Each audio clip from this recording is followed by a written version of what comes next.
University మంచి భవిష్యత్తు కోసం తెలుగు విద్యార్థులు ఇష్టపడే యూనివర్సిటీ. కాల్ 9059052378 9059052379. మనతో పాటు ఉన్నారు జనరల్ సెక్రటరీ ఆఫ్ తెలంగాణ జాగృతి నవీన్ ఆచారి గారు. సార్ నమస్తే. ఎస్, మీరు బీసీకి సంబంధించిన నినాదం ఎప్పటి నుంచి ఆర్ ఇష్యూ ఎప్పటి నుంచి అయితే వచ్చిందో అప్పటి నుంచి కూడా తెలంగాణ జాగృతి చాలా యాక్టివ్గా పార్టిసిపేట్ చేస్తుంది, బీసీ నాయకులను ఏకం చేస్తుంది. మీరు చాలా సభలు సమావేశాలు ఇట్లాంటివి కూడా నిర్వహిస్తూ వస్తున్నారు. ఎందుకని all of sudden Telangana Jagruthi BC line తీసుకుంది? బీసీకి యాక్చువల్గా బీసీ రిజర్వేషన్లో డెడికేటెడ్ కమిషన్ వేసి రిజర్వేషన్లు ఇవ్వాలన్నది సుప్రీంకోర్టు చెప్పిందండి చాలాసార్లు. అట్లా కాకుండా రెగ్యులర్ కమిషన్కి ఇచ్చి దాని నుంచి చేసే ప్రయత్నం చేశారు. అది కోర్టులో చెల్లదు అన్నది మాకు అర్థమైంది అప్పుడే. అందుకోసమే 2024 జనవరి నుంచి దాదాపు సంవత్సరంన్నర కాలంగా మేము దీంట్లో ఉన్నాము. ఈ దాంట్లో మొదటిసారిగా ఇది డిమాండ్ చేసి దీంట్లో డెడికేటెడ్ కమిషన్ వేసి దాని ద్వారానే లెక్కలు జరపాలి అన్నది జాగృతి డిమాండ్ చేస్తూ వచ్చింది. కాబట్టి ఈ డిమాండ్ను బయటకు తీసుకురావడానికి 2024 అంటే దాదాపు సంవత్సరంన్నర కాలంగా మనం ఈ డిమాండ్ చేస్తూ ఉన్నాం. హైదరాబాద్ లోపల రౌండ్ టేబుల్ పెట్టి మిగతా కుల సంఘాల వాళ్ళందరినీ పిలిచి, బీసీ సంఘాల వాళ్ళందరినీ పిలిచి ఈ డిమాండ్ తీసుకొని ముందుకు పోవడం జరిగింది. ఇది అవసరం అనిపించింది ఆ కాలంలో. అంతకుముందు దళితుల విషయం కానీ ఉమెన్స్ విషయం కానీ మనం రిజర్వేషన్ల గురించి కూడా మనం మాట్లాడుతూ ఉన్నాం. ఢిల్లీలో కూడా చాలా పెద్ద ఎత్తున ధర్నాలు చేసినాము అండ్ అది కూడా అయింది దేవుడి దయ వల్ల. అట్లానే అంబేద్కర్ విగ్రహానికి కూడా అసెంబ్లీలో పెట్టాలి అని చెప్పి ఇప్పుడు కాదు, ఉమ్మడి రాష్ట్రం కొనసాగుతున్నప్పుడే మనం ఈ డిమాండ్ చేస్తూ వచ్చినాం. కాబట్టి అది కూడా మన డిమాండ్లలో ఉంది. ఇట్లా అవసరాన్ని బట్టి కాలానుగుణంగా ఏ డిమాండ్ అయితే సమాజానికి అవసరం అనుకున్నామో, తెలంగాణ ఉద్యమంలో ఎట్లయితే పాల్గొన్నామో ఇప్పుడు కూడా బీసీ ఉద్యమాన్ని భుజానికి ఎత్తుకోవడం జరిగింది. కులగణన సర్వే జరిగిందండి రాష్ట్ర వ్యాప్తంగా. కులగణన సర్వే సరిగ్గా జరిగిందా జరగలేదా?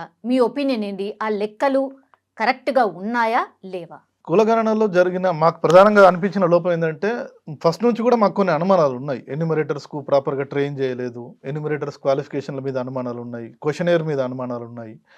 క్వశ్చనేర్లో అయితే వాళ్ళు ఒక కులం మీ కులం అడిగినప్పుడు ఇవ్వాల్సిన ఆప్షన్స్ ఏదైతే సెలెక్ట్ చేసుకుంటారో దాంట్లో కొన్ని లోపాలు మాకు కనిపించినాయి. ఇవన్నీ కూడా మేము డెడికేటెడ్ కమిషన్కు చెప్పడం జరిగింది. సమగ్రమైన రిపోర్టు విచారణ అన్ని కుల సంఘాల నుంచి తీసుకొని కూడా మనం ఇవ్వడం జరిగింది.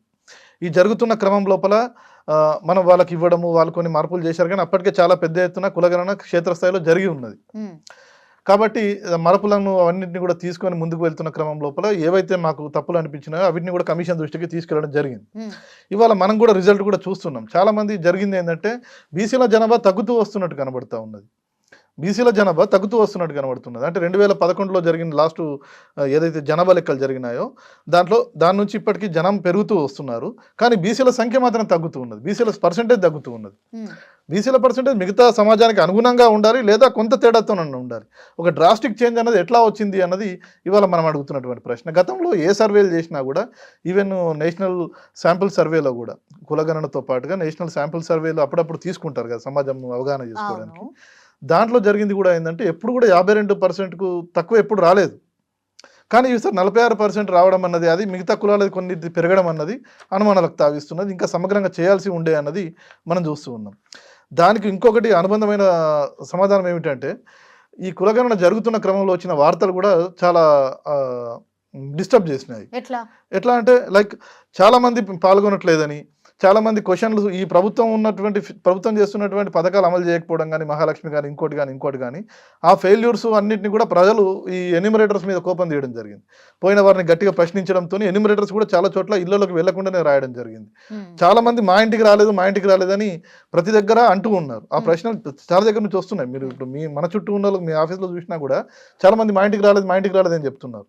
సిటీలో 30% జనాభా అసలు ఇయ్యలేదు అని అంటున్నారు. కరెక్టేనా? మీరు నమ్ముతున్నారా? అవును. చాలా సార్లు జరిగిన లోపం ఏమిటంటే వీళ్ళు ఫస్ట్ హాఫ్ డే మాత్రమే చేయడము. ఎన్యూమరేటర్స్ వీళ్ళు ప్లానింగ్ కమిషన్కి ఇచ్చారు. ప్లానింగ్ కమిషన్ వాళ్ళు హాఫ్ డే చేయడము, వాళ్ళు మిగతా డిపార్ట్మెంట్ ఎంగేజ్ చేసుకున్నప్పటికీ కూడా చాలా అసమగ్రంగా జరిగింది, అసంపూర్తిగా జరిగింది. అది టైం కూడా కరెక్ట్ టైంలో కాదు. ఎవరైతే ప్రజలు ఇళ్ళ దగ్గర ఉంటారో ఆ టైంలో వీళ్ళు వెళ్ళలేదు. చాలా మంది అంతా కూలీ నాలి చేసుకుని బతికే వాళ్ళే కదా. వీళ్ళ ఒపీనియన్ తీసుకోకుండా నువ్వు ఇంట్లో టైంకు మధ్యాహ్నం కాలక్షేపం చేస్తున్న వాళ్ళ దగ్గరికి వెళ్ళి తీసుకోవడం అన్నది కుదరలేదు. అది చాలా వరకు తప్పులుగా సమాచారం వచ్చింది. గతంలో బీఆర్ఎస్ ప్రభుత్వంలో ఒకే ఒక రోజు చేసిండ్రండి ఇట్లాంటి సర్వే. అప్పుడు అన్ని లెక్కలు సరిగ్గా వచ్చినాయా? ఇప్పుడు 50 రోజులు చేస్తే కూడా ఇది తప్పు లెక్క అని ఎట్లా అంటారు అనేది కూడా కాంగ్రెస్ సర్కార్ Yes, క్వశ్చన్ yes. చేస్తుంది. నేను చెప్తాను 50 రోజులు చేసినా ఎన్ని రోజులు చేసినా ఆ రోజు ఒక్కరోజు జరిగినా కూడా ఒక్కరోజు కూడా మొత్తం అన్ని బంద్, ప్రతిదీ బంద్. ఏ ఆఫీస్ పని చేయలేదు, ఏ వర్క్ ఎస్టాబ్లిష్మెంట్ పని చేయలేదు.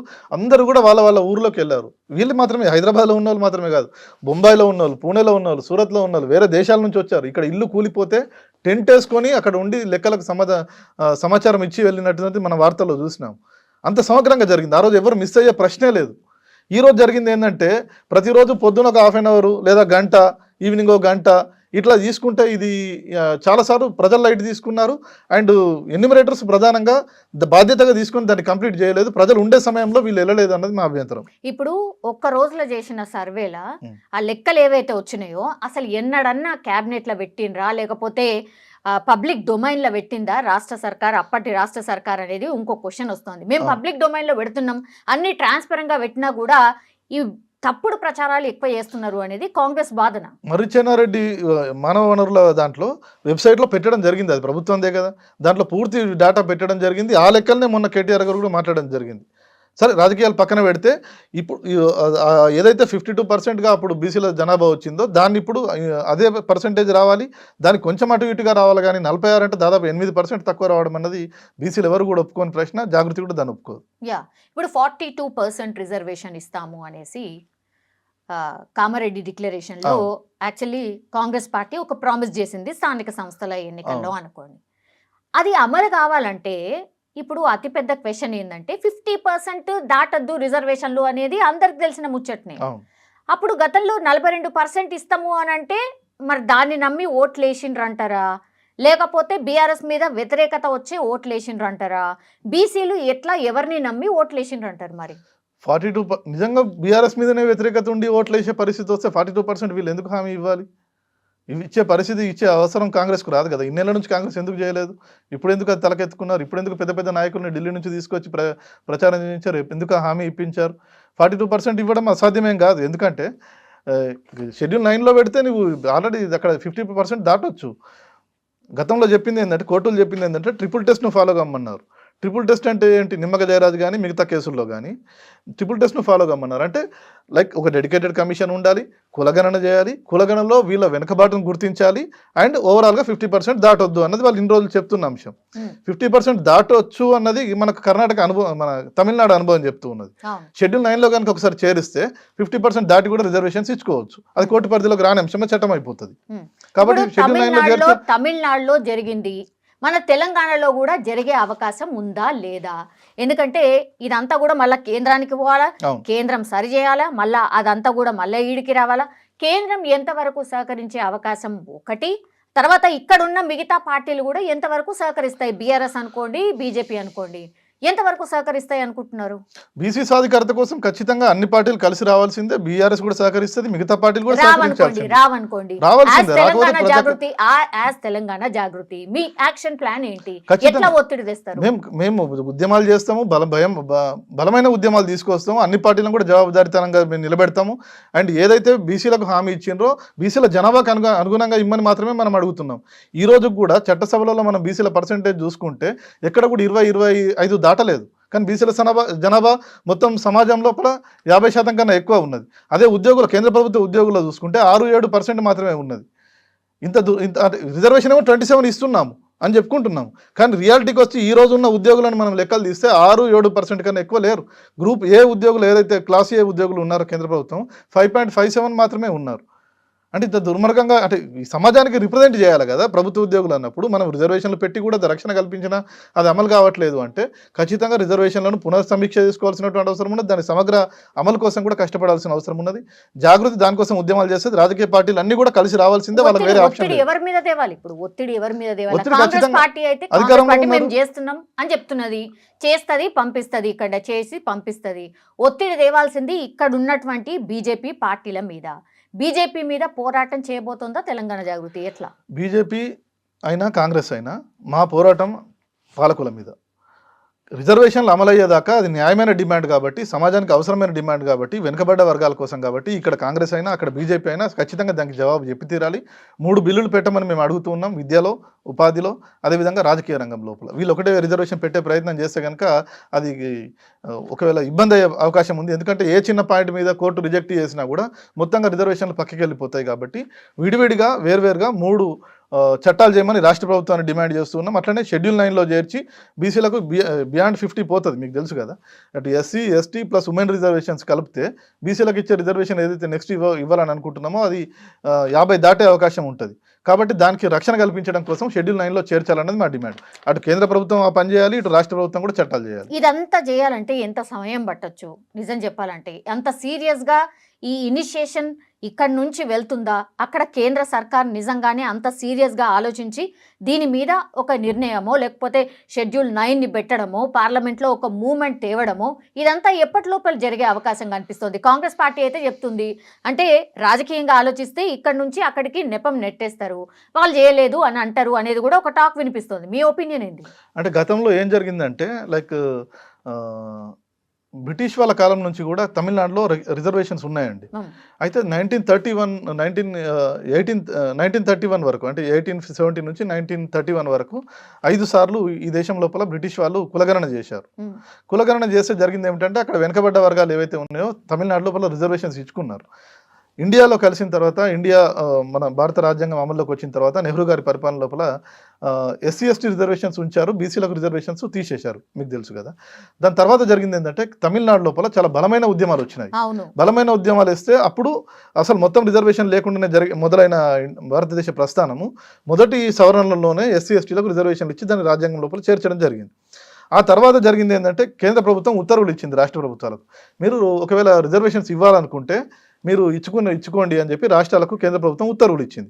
ఆ ప్రభుత్వం కేంద్ర ప్రభుత్వం చేసి దాన్ని రాజ్యాంగంలో పెట్టి ఉంటే వాళ్ళ బీసీలకు దేశవ్యాప్తంగా కూడా ఒక రక్షణ అనేది ఉండేది.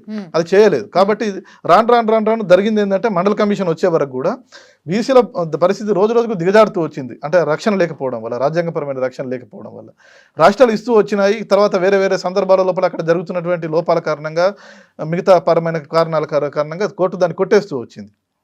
కాబట్టి వివిధ సందర్భాల లోపల వివిధ సందర్భాల లోపల మళ్ళీ ఏం చెప్పింది కోర్టు, మీరు 50% దాటొద్దు అని చెప్పింది. కాబట్టి 50% దాటాలి అంటే షెడ్యూల్ వీళ్ళకి చేసినటువంటి తమిళనాడులో జరిగిన అల్లాల కారణంగా, పెరియార్ రామస్వామి నాయకర్ కారణంగా, వీళ్ళ తర్వాత వచ్చిన చైతన్యం కారణంగా వాళ్ళు దాన్ని షెడ్యూల్ 9లో పెట్టుకోగలిగినారు.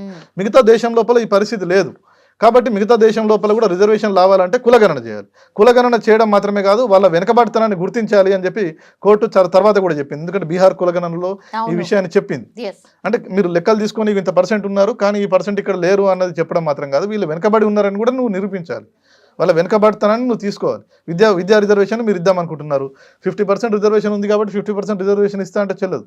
50% వీళ్ళు వెనకబడి ఉన్నారు విద్య లోపల, ప్రతి వివిధ ఇన్స్టిట్యూషన్ లోపల అన్నది మీరు ఎస్టాబ్లిష్ చేయాలి. అది చెప్తూ వచ్చింది కోర్టు.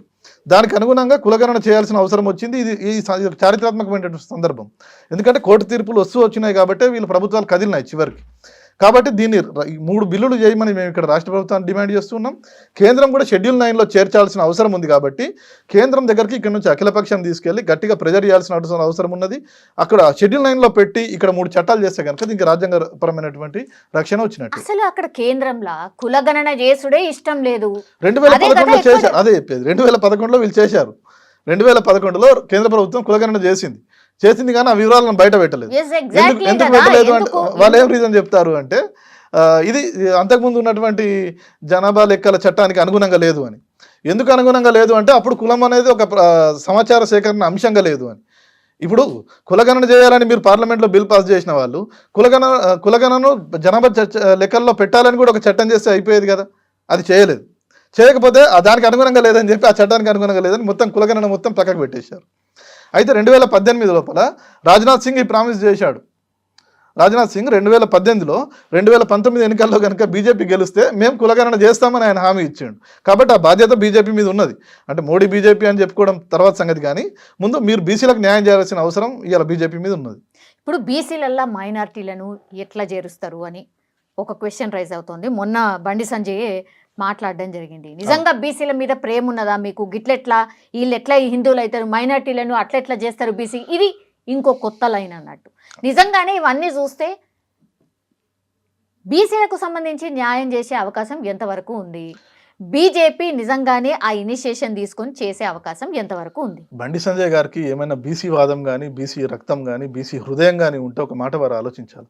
బీసీలకు రిజర్వేషన్లు వస్తే ఈ చారిత్రాత్మకమైనటువంటి సందర్భం లోపల ఏదో ఒకటి మోకాలాడడం తప్ప ఇది వేరే సాకులు పెట్టడంగా కనిపిస్తూ ఉన్నది. ఎందుకంటే ముస్లింలకు రిజర్వేషన్లు ఇవ్వాలా లేదన్నది ఎవరి లెక్కలు వాళ్ళకి తీశారు. 46% బీసీ హిందువులు వచ్చారు, 46 ఇంకో 10% బీసీ ముస్లిమ్స్ వచ్చారు. అంటే ముస్లిమ్స్ ఓవరాల్గా బీసీలో కలిపేవారు.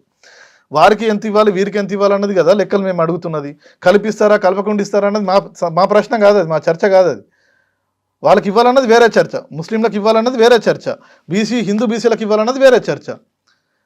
వెనుకబడితనం ఉంటే ఇద్దరికి ఇవ్వండి, దానికి దీనికి సంబంధం లేదు అన్నది మా ప్రశ్న. ఈ మొదటి తరతరాలకు వస్తున్నటువంటి డిమాండ్ ఎందుకు దానికి లింక్ చేసి చూడాలన్నది నా ప్రశ్న. ఇప్పుడు వాళ్ళ నాయకుడు ఎవరైతే ఉన్నారో పిఎం మోడీ మీద కూడా ఒక క్వశ్చన్ రైజ్ చేసిండ్రు మొన్న సీఎం రేవంత్ రెడ్డి. అసలు మోడీ బీసీఏ కాదు, ఆయనను తీసుకొచ్చి ఏదో కలిపినరో చేర్చిండ్రో ఏదో సంథింగ్ అనేది కొత్త వాదన తీసుకొని వచ్చిండ్రు. ఏంది ఇది, ఏం నడుస్తుంది? బీసీల చుట్టే ఏదో ఒక కాంట్రవర్సీ ఎందుకు అవుతున్నది? అది దురదృష్టకరం. ఇప్పుడు తర్వాత ఈడబ్ల్యూసీ రిజర్వేషన్లు ఇచ్చారు, దానికి ఏ ఇబ్బంది రాలేదు. దురదృష్టవశాత్తు బీసీల పేరు రాగానే ఇక్కడ ఇంత ఇబ్బంది జరగడం కూడా దురదృష్టకరమైనటువంటి సంగతి. ఎందుకంటే స్వతంత్రం తెచ్చుకొని మనం సొంతగా పరిపాలన చేసుకుంటున్నటువంటి క్రమంలో 75 ఏళ్ళు మనం గడిచిపోయింది. ఇప్పటికి కూడా వీళ్ళ పర్సంటేజ్ రిప్రజెంటేషన్ చట్టసభలో లేదు, ఇటు ఉద్యోగాల్లో లేదు, అటు విద్యావకాశాల్లో లేదు. అంటే దీన్ని సరి చేసుకోవాల్సినటువంటి అవసరం మొత్తం సమాజంగా ఉంది, అన్ని కులాల మీద ఉన్నది. కాబట్టి దానికి వీళ్ళు ఏదో ఒకటి మోకాలు అడ్డడం తప్ప వేరే సాకుగా కనిపించడం లేదు. మోడీ గారు బీసీయా కాదా అన్న ప్రశ్న మనకు అనవసరం. బీసీలకు మీరేం చేసిరు అన్నదే ఇవాళ సమాజం అడుగుతున్నటువంటి ప్రశ్న. మేము జాగృతిగా కూడా మేము అదే అడుగుతాం. వారిది మోర్గాంచి క్యాస్ట్, వీరు అధికారంలోకి రావడానికి కొద్ది సంవత్సరాల ముందు అది బీసీ లోపల చేర్చడం జరిగింది. అంతకుముందు బీసీలో ఆ కులం లేదు. అసలు అది మాకు ఇమ్మెటీరియల్, అది మాకు అవసరం లేని చర్చ. అది మాకు కావాల్సింది బీసీలకు రిజర్వేషన్లు ఇవ్వాలి. మేము అంటే రేవంత్ రెడ్డి డైవర్ట్ చేస్తున్నాడా, బీజేపీయే రాహుల్ గాంధీ కులం అడిగి డైవర్ట్ చేస్తుందా, ఇది మాకు అనవసరమైనటువంటి చర్చ. ఆ చర్చలకు మేము పోవట్లేదు. మేము రాహుల్ గాంధీ గురించో మోడీ గురించో మాట్లాడట్లేదు, మేము బీసీల గురించి మాట్లాడుతున్నాం. బీసీలకు రిజర్వేషన్లు ఇవ్వండి, దానికి రాష్ట్ర ప్రభుత్వం కలిసి రావాలి, కేంద్ర ప్రభుత్వం కలిసి రావాలన్నది మా డిమాండ్. బీసీలకైతే మాకే ప్రేమ ఉంది అని ఇక్కడ ఉన్నటువంటి సర్కార్ చెప్తోంది, కులగణన చేస్తోంది. ఆ తర్వాత మేము రిజర్వేషన్లు ఇవ్వడానికి రెడీ ఉన్నాం, ఇప్పుడు మొత్తం అంతా పార్లమెంట్లనే ఉన్నది, అంటే వాళ్ళ చేతుల్లోనే ఉన్నది అనేసి మొత్తంగా కాంగ్రెస్ పార్టీ మేము చేయాల్సింది చేస్తున్నాం, కానీ ఇక మిగతాదంతా కూడా కేంద్రం చేయాలి అని ఆయన చెప్తున్నారు. ఇంకో పాయింట్ కిందికి దిగి చాలా మంది ఇక లాస్ట్ ఇదే రెడ్డి ముఖ్యమంత్రి ఈయననే అవుతాడు, నెక్స్ట్ బీసీ ముఖ్యమంత్రి అవుతారు అని. కొంతవరకు పిసిసి చీఫ్ కావచ్చు, లేదంటే రేవంత్ రెడ్డి గారు కూడా ఒక సందర్భంలో చెప్పిండు, మేబీ అవుతారేమో, బీసీనే ముఖ్యమంత్రి అవుతారేమో అని. ఇది రాజకీయ పరంగా చూడాలా, లేకపోతే నిజంగానే ఈయననే లాస్ట్ రెడ్డి ముఖ్యమంత్రి అయి నెక్స్ట్ నుంచి ఇక బీసీ ముఖ్యమంత్రులు అవుతారా? దురదృష్టం వచ్చేటప్పటికి ఈ దేశం లోపల పీసీసీని ఇప్పుడు కాదు, చాలా సంవత్సరాల నుంచి కూడా బీసీలకు ఇస్తూ వచ్చినారు. డి శ్రీనివాస్ గారు చేశారు, చాలామంది చేశారు. జరుగుతున్నది ఏంటంటే ఎక్కడైనా కూడా మీరు చూడండి, మన బీజేపీ రాష్ట్ర అధ్యక్ష పదవి బండి సంజయ్ గారికి ఇచ్చారు, ఇప్పుడు ఈటల రాజేందర్ గారికి ఇస్తారంటున్నారు. ఏ చూసినా కూడా బీసీలకు పార్టీపరమైనటువంటి పదవులు ఇస్తున్నారు. ఇప్పుడు మీరు 18 మంది రాష్ట్ర మంత్రుల లోపల 2 మాత్రమే బీసీలు ఉన్నారు, పొన్నం ప్రభాకర్ గారు, కొండా సురేఖ గారు. అంటే అధికారంకి వచ్చేటప్పటికి వీళ్ళని ఎందుకు పక్కన పెడుతున్నారు అన్నది ప్రశ్న. ఖచ్చితంగా మిగతా రిజర్వేషన్లు కింది స్థాయి నుంచి కూడా అమలైతే పైన కూడా మార్పులు వస్తాయి, సమాజం ఆలోచనలో కూడా మార్పు వస్తుందని నేను ఆశాభావం వ్యక్తం చేస్తున్నా. దాంతోపాటుగా ఢిల్లీకి ఇక్కడ వీళ్ళు 3 వేర్వేరు చట్టాలు చేసిన తర్వాత ఢిల్లీ మీద ప్రెజర్ పెట్టాల్సినటువంటి అవసరం ఉన్నది. అన్ని పార్టీలు కూడా కలిసి రావాల్సినటువంటి అవసరం ఉన్నది. దానికి అందరూ ఇనిషియేట్ చేయాలి. మేము జాగృతి పరంగా, ఒక సంస్థ పరంగా మేము సమాజంలో అవగాహన తీసుకొస్తాము, ఉద్యమాలు చేస్తాము. పార్టీలు కూడా కలిసి రావాలని మేము కోరుతున్నాం. దానికి అనుగుణంగా మా కార్యక్రమాలు తీసుకుంటూ ఉంటాం. ఎట్లయితే తెలంగాణ ఏర్పడడానికి అందరూ అన్ని పార్టీలు జేఏసీగా ఏర్పడ్డాయో, ఎందుకని బీసీల కోసం కూడా ఒక జేఏసీగా ఆ పార్టీ ఈ పార్టీ అని కాకుండా ఒక జేఏసీ లాగా ఏర్పడి ఉద్యమాన్ని నిజంగా సీరియస్గా తీసుకోవాల్సిన అవసరం ఎంతవరకు కనిపిస్తుంది, ఎంతవరకు కలిసి వచ్చే అవకాశం ఉంది? తెలంగాణ జాగృతి ఎట్లాంటి ఇనిషియేషన్ తీసుకోబోతోంది? మేము ఇప్పటికీ దాదాపు 8 జిల్లాల లోపల మేము ఉమ్మడి జిల్లాల లోపల రౌండ్ టేబుల్ సమావేశాలు పెట్టినాము, ఇంక్లూడింగ్ హైదరాబాద్ అండి. అక్కడ అన్ని బీసీ సంఘాలను పిలుస్తూ వచ్చినాము. చాలా మంది కుల సంఘాలు కూడా పార్టిసిపేట్ చేసినాయి, వాళ్ళ వాయిస్ వినిపిస్తూ వచ్చినారు. బీసీ లోపల చాలా పెద్ద ఎత్తున చైతన్యం వచ్చింది. ఈ గడిచిన ఈ 2-3 సంవత్సరాల లోపల చాలా పెద్ద ఎత్తున చైతన్యం వచ్చింది. ఇది ఎందుకు వచ్చిందంటే ఉన్న రిజర్వేషన్లను కూడా తీసేసే కుట్రలు ఏవైతే జరుగుతున్నాయో, అంటే 50% దాటుతుందని ఓ సాకుతోనో ఇంకో సాకుతోనో కులగణన చేయాల్సిన అవసరం ఏర్పడ్డది. ఎందుకంటే గతం లోపల బీసీ రిజర్వేషన్లు అతి కష్టం మీద దాదాపు 40 ఏళ్ల తర్వాత బీసీ రిజర్వేషన్ మనం సాధించుకోవడం జరిగింది. ఆ సాధించుకున్న దాన్ని కూడా తర్వాత 50% దాటుతుందనే కారణంతో కోర్టులు కొట్టేస్తూ వచ్చినాయి. కాబట్టి కులగణన చేయకుండా మీరు ఎట్లా ఇస్తారని అడుగుతున్నారు. మిగతా వాళ్ళకి ఎట్లా జరిగింది అట్లానే బీసీలకు కూడా ఇవ్వండి అని మనం అడుగుతున్నాం. అది చేయకుండా ఏదైతే పక్కన పెడుతూ ఉన్నారో ఈ కుట్ర నుంచి బీసీలు ఇప్పుడిప్పుడే తేరుకొని ఉద్యమాలలోకి వచ్చినారు. అన్ని బీసీ ఈవెన్ గ్రామ మండల స్థాయిలో కూడా బీసీ సంఘాలు ఇవాళ చాలా చైతన్యంతో పనిచేస్తూ ఉన్నాయి. కాబట్టి ఖచ్చితంగా బీసీ సంఘాలు అందరూ కూడా కలిసి పనిచేయాల్సినటువంటి అవసరం ఉన్నది. బీసీ సంఘాలతో పాటుగా బీసీ డిమాండ్కు సంపూర్ణమైనటువంటి మద్దతు ఇస్తున్నటువంటి మాలాంటి సామాజిక సంస్థలు కూడా కలిసి రావడానికి మేము సిద్ధంగా ఉన్నాం. కేంద్ర రాష్ట్ర ప్రభుత్వాల మీద ప్రెజర్ చేసి ఖచ్చితంగా దీన్ని సాధించుకోవాల్సినటువంటి అవసరం అయితే ఉన్నది. చైతన్యం చాలా పెద్ద ఎత్తున ఉన్నది కాబట్టి అందరూ కలిసి వస్తారు, జేఏసీగా ఫామ్ అవుతారు. అండ్ ఈ ఉద్యమాన్ని ఇంకా ముందుకు తీసుకెళ్లాల్సినటువంటి అవసరం ఉందని అయితే నేను అనుకుంటున్నాను. ఆ అవకాశాలు ఉన్నాయని కూడా నేను భావిస్తున్నాను.